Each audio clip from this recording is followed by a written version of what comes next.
के कह कमी रहे एक सरिया हीर ने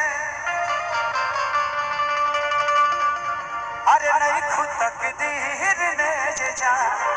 तो दोस्तों खेसारी लाल यादव ने फिर से पुरानी यादों को भाई कर दिया है ताज़ा।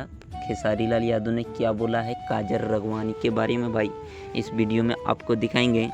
आप जानते हैं भाई जिला रोहतास में स्टेज शो था, उसी के दौरान क्या बोले हैं खेसारी, सुन लीजिए अब इस वीडियो में। गाना बहुत दिन से छोड़ दिया होगा, पता नहीं दिल गवाही नहीं देता है क्योंकि मैं थोड़ा इमोशनल इंसान हूँ।